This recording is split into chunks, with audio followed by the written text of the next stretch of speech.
collapse. I don't think if the COMEX collapses, Jules, if the COMEX collapses, you and I probably collapse too. Then, the social unrest is going to be, it's going to be war. It's going to be civil war and war if it gets that far. I own gold and silver. I was glad to see the COMEX raise margin requirements on both. I don't want gold and silver to turn into a bubble anytime soon. The best money is made in markets that go up, consolidate, go up, consolidate, et cetera, for years. Things that go straight up turn into bubbles, and bubbles always pop with disastrous results for people who are long them. So far, I'm not against what the COMEX has done. I hope that they continue to maintain sound margin requirements for themselves as well as for the world. Because as I said, if the COMEX collapses, then we've all got serious, serious problems. And when I say COMEX, I mean all commodity markets. If commodity markets collapse, we're all in serious trouble because it's very difficult for a commodity exchange to collapse given the nature of the beast. With commodities, if you buy rice today, you put up the money today. It's not like in stocks where you have 3 or 4 or 5 days to settle, depending on the market. In commodities, you put up the money that day or your position is reversed. So it's difficult for a reasonably well-run commodities exchange to collapse unless something really staggering happens. But if something that staggering happens, we probably collapse too. Yeah, very true. The next question is from Plain. Hi, Jim. I've got a question from our forum members, Ground Rod and Acorn Sales. Thinking about all the massive global events that are occurring right now, economic and otherwise, isn't it reasonably possible that there could be a global fiat currency crisis if somehow problems aren't fixed? And if that were to occur, how do you think it would transpire? Would it be, say, the euro collapses first and then in a month the dollar would collapse? Or would markets freeze up and, capital controls, exchange controls? How do you think that would play out? And what part would derivatives play in all this? No, I fully expect to play out with, as I said before, the kinds of imbalances we have in the world now have always been corrected or rectified in the currency markets, gold market when we had the gold standard, and that's going to happen again. I hope I will be smart enough to own the right currencies, but there may be a time, it may be soon, where none of us are going to own paper money. We're going to all flee paper money and go into real assets because of what's happening. There are philosophically there are only 2 or 3 sound currencies anymore, the Singapore dollar being one of the, I can't even think of 3, but certainly the Singapore dollar is still, they are determined to maintain a sound currency. But the problem with doing that for any nation is if you have a sound currency when everybody else is debasing theirs, then you go bankrupt because you can't compete anymore. So every politician in the world now knows how to buy votes. Even the Swiss are out there, debasing their currency. So there may be a time soon when everybody's going to have real assets and the value of all currencies is going to continue to decline, and the price of silver and rice and natural gas, commodities, real things, is going to go to prices that nobody can conceive of, including me, and I'm the bull. Well, that could happen. What about derivatives? Do you think they would be the thing that pushes everything off the cliff, or what do you think? Well, let me just go back to the last point because you asked about exchange controls. I do fully expect exchange controls, more exchange controls. They're already rearing their ugly head, as you probably know, Brazil, some countries. So I would certainly expect exchange controls in the U.S. I have moved as many of my assets out of the U.S. as I possibly can, because I expect serious exchange controls in the foreseeable future there.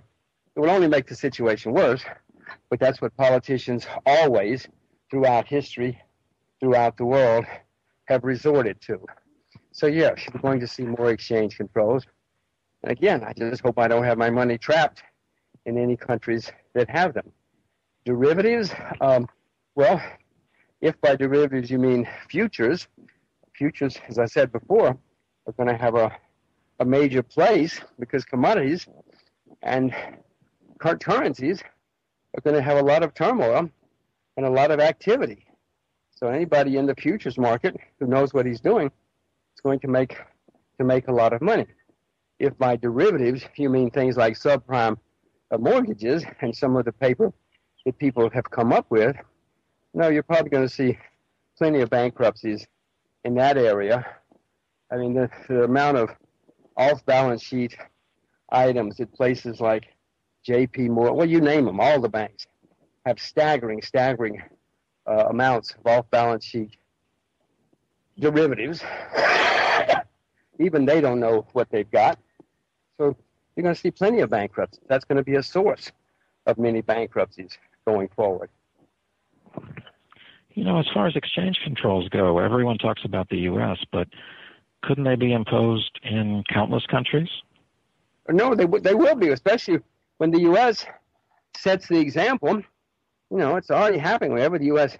sets the example, people quickly follow. The U.S.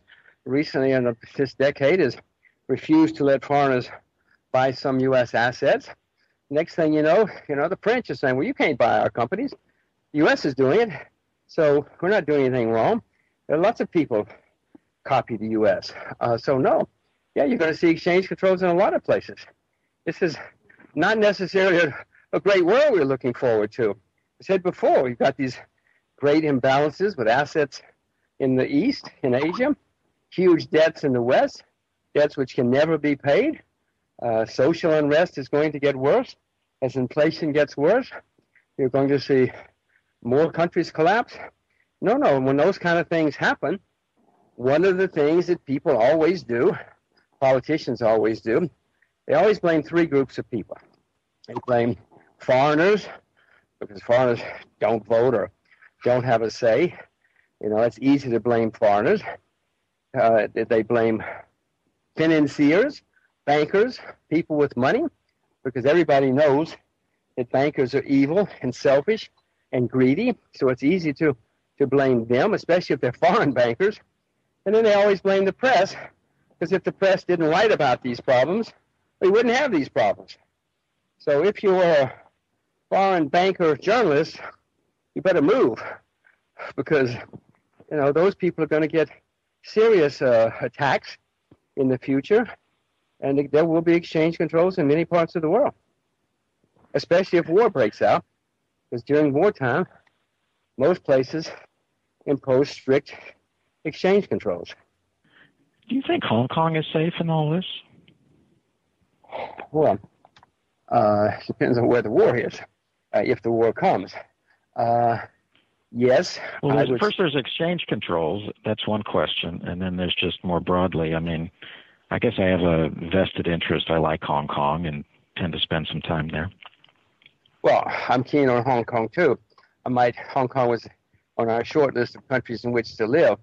We're not there. Obviously, we're in Singapore. But no, Hong Kong, yes. The answer to your first question is it safe? Yes. Hong Kong would be high on my... If Singapore sank and fell into the sea tomorrow, we would probably move to Hong Kong, at least for a while. Yes, I see lots of reasons to have assets, including currency, including cash, including money in Hong Kong.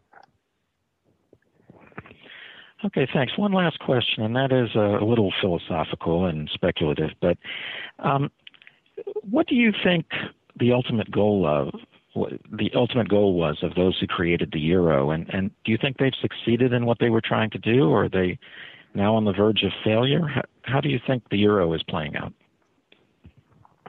Well, the ultimate goal was to have a single currency which is brilliant. I mean, the world needs, the fewer currencies, the better. If you have a unique geographic area, for the days before the euro, but every time you crossed a border or every time you sold goods, you had to change money. And my God, it was very expensive. The bankers loved it, especially the exchange bankers, because they made a lot of money. You went from Portugal to Finland, my God, you had to change money a lot of times. Or if you drove a truck carrying merchandise from Portugal to Finland, it was a nightmare and an expense. So it was a very, very good idea. And also they hoped that it would bring peace to Europe, because then they wouldn't have these, if they all had an integrated economy, it was less likely they would go to war. And to have a real integrated economy, you have to have it's better to have a single currency. Now, it was a brilliant idea. Unfortunately, the execution has not been so brilliant. The original treaty, the Treaty of Maastricht, said everybody had to run a sound economy, low debt, low deficits, etc. Well, unfortunately, they all started using phony bookkeeping almost immediately, and then the bureaucrats in Brussels, got dazzled by their power, so they kept bringing in more and more countries with even more shady bookkeeping, less sound economies, and now they're paying the price. It was, as I say, a wonderful concept, but all the guys who conceived the euro are dead and signed the Treaty of Maastricht, are either dead or retired, and then you guys just want to buy votes. So no, I own the euro as we speak, but I don't know how long the euro will be around. Okay, thank you, Jim. Next up is Green Meadow. Hi, Jim. You have Yes, hello, Green. You have long said that you were in a bull market for tangible commodities and that a wise investment